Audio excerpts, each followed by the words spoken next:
Hello दोस्तों, मैं मुंशी प्रेमचंद्र की एक और कहानी आप लोगों के लिए लेकर आई हूँ। इस कहानी का नाम है मिलाप। चलिए कहानी की तरफ बढ़ते हैं। लाला ज्ञानचंद बैठे हुए हिसाब किताब जांच रहे थे कि उनके सुपुत्र बाबू नानक चंद आए और बोले, दादा अब यहाँ पड़े पड़े जी उस्ता गया, आपकी आज्ञा हो तो मैं शहर को निकल जाऊँ, 2-1 महीने में लौट आऊँगा। नानक चंद बहुत सुशील और नवयुवक थे, रंग पीला, आँखों के गिर्द हल्के स्याह धब्बे, कंधे झुके हुए। ज्ञानचंद ने उसकी तरफ तीखी निगाह से देखा और व्यंग्यपूर्ण स्वर में बोले, क्यों, क्या यहाँ तुम्हारे लिए कम दिलचस्पियाँ हैं? ज्ञानचंद ने बेटे को सीधे रास्ते पर लाने की बहुत कोशिश की थी, मगर सफल न हुए। उनकी डांट फटकार और समझाना बुझाना बेकार हुआ। उसकी संगति अच्छी न थी, पीने पिलाने और राग रंग में डूबा रहता था। उन्हें ये नया प्रस्ताव क्यों पसंद आने लगा? लेकिन नानक चंद उनके स्वभाव से परिचित था। बेधड़क बोला, अब यहाँ जी नहीं लगता, कश्मीर की बहुत तारीफ सुनी है, अब वहीं जाने की सोचता हूँ। ज्ञानचंद, बेहतर है तशरीफ़ ले जाइए। नानक चंद हंसकर, रुपये तो दिलवाइए, इस वक्त तो 500 की सख्त ज़रूरत है। ज्ञानचंद, ऐसी फिजूल बातों को मुझसे जिक्र न किया करो, मैं तुमसे बार बार कह चुका हूँ।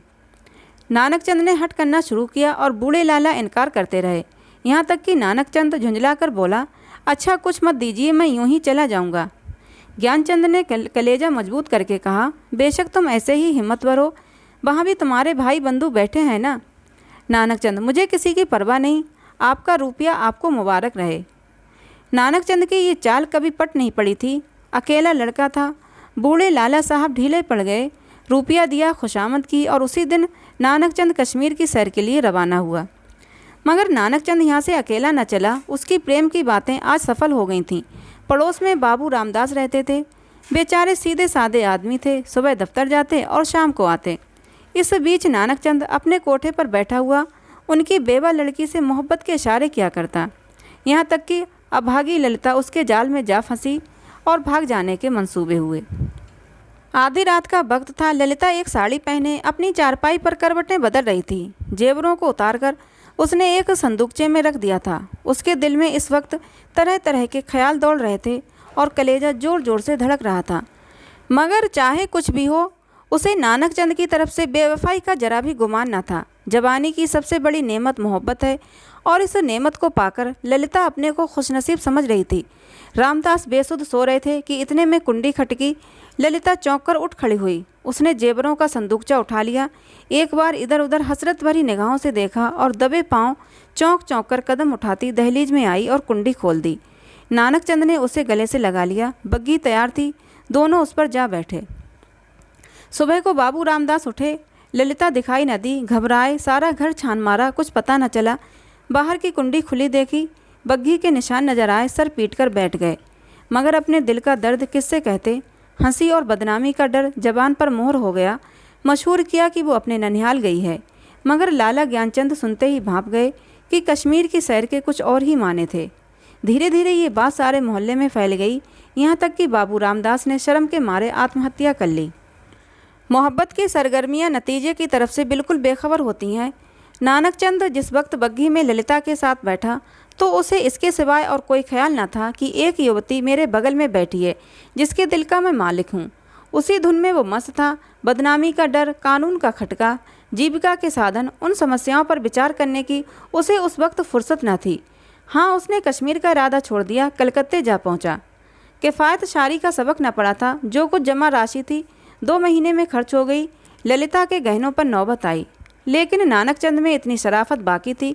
दिल मजबूत करके बाप को खत लिखा, मोहब्बत को गालियाँ दी और विश्वास दिलाया कि अब आपके पैर चूमने के लिए जी बेकरार है, कुछ खर्च भेजिए। लाला साहब ने खत पढ़ा। तस्कीन हो गई कि चलो जिंदा है, खैरियत से है। धूमधाम से सत्यनारायण की कथा सुनी, रुपया रवाना कर दिया। लेकिन जवाब में लिखा, खैर जो कुछ तुम्हारी किस्मत में था वो हुआ, अभी इधर आने का इरादा मत करो, बहुत बदनाम हो रहे हो। तुम्हारी वजह से मुझे भी बिरादरी से नाता तोड़ना पड़ेगा। इस तूफ़ान को उतर जाने दो, तुम्हें खर्च की तकलीफ़ ना होगी।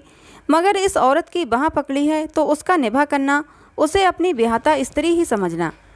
नानक चंद के दिल से चिंता का बोझ उतर गया। बनारस से महावार वजीफ़ा मिलने लगा। इधर ललिता की कोशिश ने भी कुछ दिल को खींचा, मगर गौ शराब की लत न टूटी। हफ्ते में 2-3 दिन थिएटर जरूर जाता था, तो भी तबीयत में स्थिरता और कुछ संयम चला आता था। इस तरह कलकत्ते में उसने 3 साल काटे। इसी बीच एक प्यारी लड़की के बाप बनने का सौभाग्य हुआ, जिसका नाम उसने कमला रखा। तीसरा साल गुजरा था कि नानकचंद के उस शांतिमय जीवन में हलचल पैदा हुई। लाला ज्ञानचंद का 50वां साल था, जो हिंदुस्तानी रईसों की प्राकृतिक आयु है। उनका स्वर्गवास हो गया और ज्यों ही ये खबर नानकचंद को मिली, वो ललिता के पास जाकर चीखें मार मार कर रोने लगा। जिंदगी के नए नए मसले अब उसके सामने आए। अब उसे ये फिक्र सवार हुई कि चलकर अपनी जायदाद का कुछ इंतजाम करना चाहिए, वरना सारा कारोबार धूल में मिल जाएगा। लेकिन ललिता का क्या करूं? अगर इसे वहाँ लिए चलता हूँ तो 3 साल की पुरानी घटनाएं ताज़ी हो जाएंगी और फिर एक हलचल पैदा होगी जो मुझे हुक्काम और हमजोलियों में जलील कर देगी।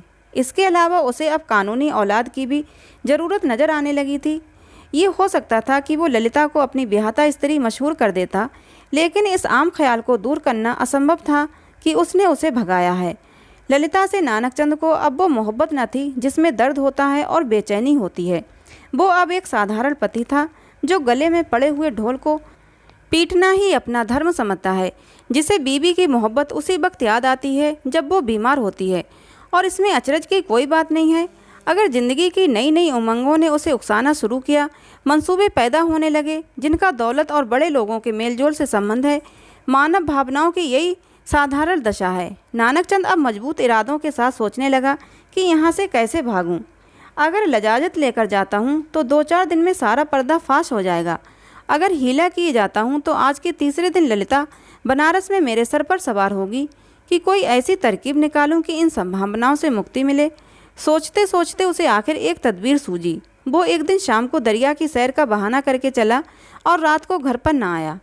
दूसरे दिन सुबह को एक चौकीदार ललिता के पास आया और उसे थाने में ले गया। ललिता हैरान थी कि क्या माजरा है। दिल में तरह तरह की शुभ चिंताएं पैदा हो रही थीं। वहाँ जाकर जो कैफियत देखी तो दुनिया आंखों में अंधेरी हो गई। नानकचंद के कपड़े खून में तरबतर पड़े हुए थे। उसकी वही सुनहरी घड़ी, वही खूबसूरत छतरी, वही रेशमी साफ़ा सब वहाँ मौजूद था। जेब में उसके नाम के छपे हुए कार्ड थे। कोई संदेह न था कि नानकचंद को किसी ने कत्ल कर डाला हो। 2-3 हफ्ते तक थाने में तहकीकातें होती रहीं और आखिरकार खूनी का पता चल गया। पुलिस के अफसरों को बड़े बड़े इनाम मिले। इसको जासूसी का एक बड़ा आश्चर्य समझा गया। खूनी ने प्रेम की प्रतिद्वंदता के जोश में ये काम किया, मगर इधर तो गरीब बेगुनाह सूली चढ़ गया और वहाँ बनारस में नानकचंद की शादी रचाई जा रही थी। लाला नानकचंद की शादी एक रईस घराने में हुई और तब धीरे धीरे फिर वही पुराने उठने बैठने वाले आने शुरू हुए। फिर वही मजलिसें जमी और फिर वही सागरों मीना के दौर चलने लगे। संयम का कमज़ोर अहाता इन विषय वासना के बंटवारों को न रोक सका। हाँ, अब इस पीने पिलाने में कुछ पर्दा रखा जाता है और ऊपर से थोड़ी सी गंभीरता बनाए रखी जाती है। साल भर इसी बहार में गुजरा। नबेली बहू घर में कुड़ कुड़ कर मर गई। तपेदिक ने उसका काम तमाम कर दिया। अब दूसरी शादी हुई, मगर इस स्त्री में नानकचंद की सौंदर्य प्रेमी आँखों के लिए कोई आकर्षक न था। इसका भी वही हाल हुआ।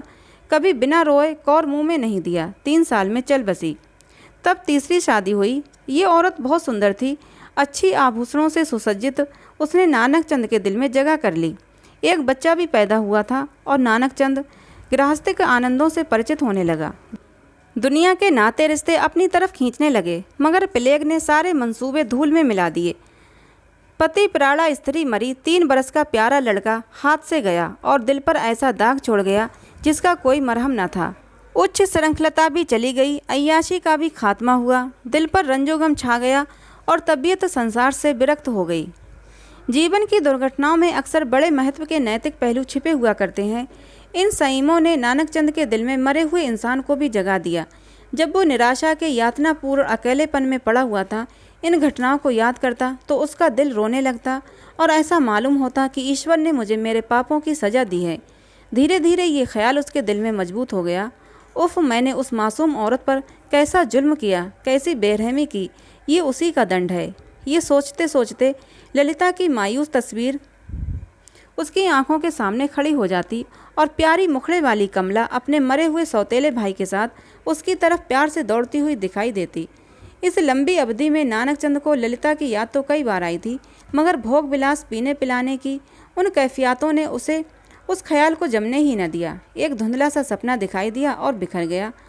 मालूम नहीं दोनों मर गईं या जिंदा हैं। अफसोस, ऐसी बेकसी की हालत में छोड़कर मैंने उनकी सुध तक न ली। उस नेक नामी पर धिक्कार है जिसके लिए ऐसी निर्दयता की कीमत देनी पड़ी। ये ख्याल उसके दिल पर इस तरह बुरी तरह बैठा कि एक रोज़ वो कलकत्ता के लिए रवाना हो गया। सुबह का वक्त था। वो कलकत्ते पहुंचा और अपने उसी पुराने घर को चला। सारा शहर कुछ से कुछ हो गया था। बहुत तलाश के बाद उसे अपना पुराना घर नजर आया। उसके दिल में जोर से धड़कन होने लगी और भावनाओं में हलचल पैदा हो गई। उसने एक पड़ोसी से पूछा, इस मकान में कौन रहता है? बूढ़ा आदमी बंगाली था। बोला, हम यहाँ नहीं कह सकता कौन है कौन नहीं है। इतना बड़ा मुल्क में कौन किसको जानता है। हाँ, एक लड़की और उसका बूढ़ा माँ, 2 औरत रहता है। विधवा है, कपड़े की सिलाई करता है। जब से उसका आदमी मर गया तब से यही काम करके अपना पेट पालता है। इतने में दरवाज़ा खुला और एक 13-14 साल की सुंदर सी लड़की किताब लिए हुए बाहर निकली। नानकचंद पहचान गया कि ये कमला है। उसकी आंखों में आंसू उमड़ आए। बेख्तियार जी चाहा कि उस लड़की को छाती से लगा ले। कुबेर की दौलत मिल गई। आवाज़ को संभाल कर बोला, बेटी, जाकर अपनी अम्मा से कह दो कि बनारस से एक आदमी आया है। लड़की अंदर चली गई और थोड़ी देर में ललिता दरवाजे पर आई। उसके चेहरे पर घूंघट था। गौ सौंदर्य की ताजगी न थी, मगर आकर्षण अब भी था। नानकचंद ने उसे देखा और एक ठंडी सांस ली। पतिव्रत और धैर्य की निराशा की सजीव मूर्ति सामने खड़ी थी। उसने बहुत जोर लगाया मगर जब्त न हो सका। बरबस रोने लगा। ललिता ने घूंघट की आड़ से उसे देखा और आश्चर्य के सागर में डूब गई। वो चित्र जो हृदय पट पर अंकित था और जो जीवन के अल्पकालिक आनंदों की याद दिलाता रहता था, जो सपने में सामने आकर कभी खुशी के गीत सुनाता था और कभी रंज के तीर चुभाता था, इस वक्त सजीव सचल सामने खड़ा था। ललिता पर बेहोशी छा गई। कुछ वही हालत जो आदमी को सपने में होती है। वो व्यग्र होकर नानकचंद्र की तरफ बढ़ी और रोती हुई बोली, मुझे भी अपने साथ ले चलो। मुझे अकेले किस पर छोड़ दिया है। मुझसे अब यहाँ नहीं रहा जाता।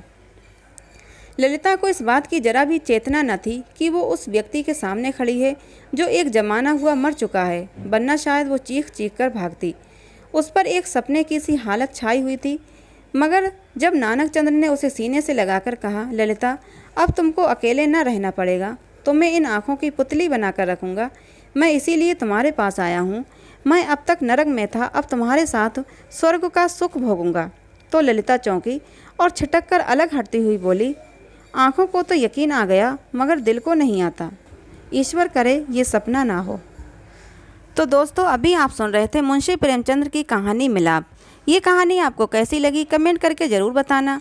अच्छी लगी हो तो प्लीज़ मेरे चैनल को सब्सक्राइब करना बिल्कुल मत भूलना, ताकि आपको ऐसे ही सुंदर सुंदर और मनोहर कहानियाँ मिलती रहें।